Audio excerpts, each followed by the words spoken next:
pa yan? Kanina pa ako nag-aantay dito. Kaya, nakantay kaya ako. Ay, wait. Oo nga pala. Hello nga pala. Mga friends, kayo pa, mag-like na lang kayo sa akin. Sige na. Pero kasi, ngayon, hindi pa ako na-avatar ko. Yes. And next yan.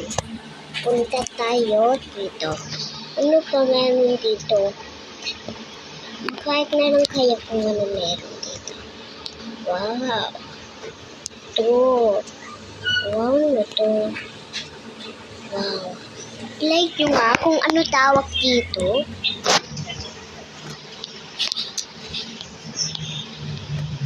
Sige, ito na tayo. Ito na tayo house dito. Ito na kaya? Ay, may palang house dito.